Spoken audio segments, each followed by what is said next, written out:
Hey guys, DMS here today. I'm going to talk about my top picks from Rocky Mountain Audio Fest for headphones this year. This is part one. I'm going to be doing several more of these videos, but this is just a quick overview of some of the coolest things I saw this year at Rocky Mountain Audio Fest. The first of which is the very expensive, but very interesting Diana Fee, the Abyss Diana Fee.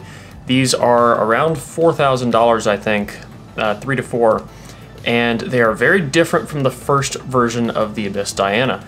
I listened to them side by side, the Diana and the Diana Fee, and it was an entirely different experience. Apparently the Diana Fee, they took the driver from their larger headphone and essentially just put it straight into this one as a more portable planar. Now, the one thing that really stood out to me with this over everything else was how it did the treble. These are doing treble in a way that nothing else seems to do. It's incredibly sharp on the top end, but isn't harsh. And I'm not 100% sure how they're doing it because the treble is very forward, yet somehow retains this sweetness to it. And pretty much everyone I heard was blown away by them, but they're also worth about the same amount of money that I still owe on my car. So that's a lot. Now the next thing on my list was one of ZMF's new headphones. It is the ZMF Aeolus. This is essentially a more open back, lightweight version of Atticus.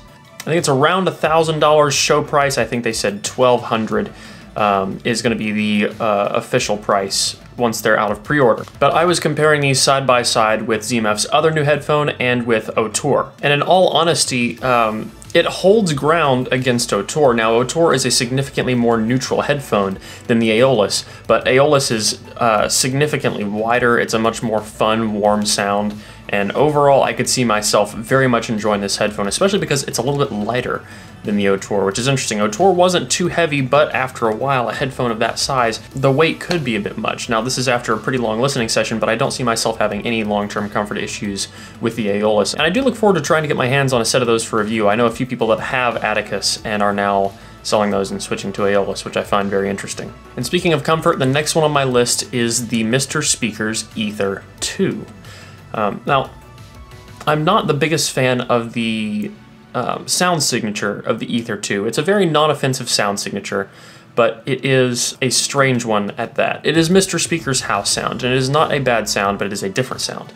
They are still very detailed planars, but the highlight that makes these stand out to me over a lot of things is the extreme comfort. This is by far the most comfortable and the most lightweight planar I have ever put my hands on, by a long shot. The build was very similar to the Mr. Speaker's Volce, which is his electrostatic, and they actually maintain a similar, a relatively similar sound signature. Now, I do like the Volce quite a bit as an E-stat. It very much depends on the amp that it's paired with, but I think the same could go with the Ether 2s. I'd like to try them on more amplifiers before I make any solid conclusions about the sound, but comfort-wise, that is the most comfortable planar I've ever put my hands on. And then as far as uniqueness goes, the single most unique and interesting headphone I saw at the entire show, probably actually in several years, are some made by Rawl.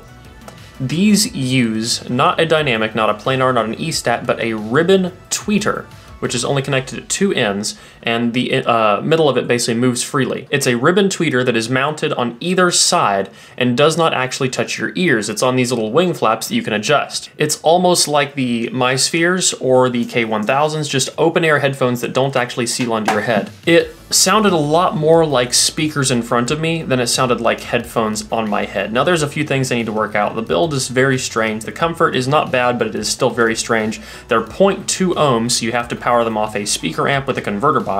Overall, a very interesting headphone and not bad in any way. If you want a more detailed video on each of these headphones, leave a comment down below and I will try and get to that. But I have a lot more headphone highlights to talk about for Rocky Mountain Audio Fest, so make sure you stick around, subscribe for those. And gosh, I'm digging through a lot of footage, so I'm really busy right now, but I hope to have them up within a few days. Until the next time, guys. Peace.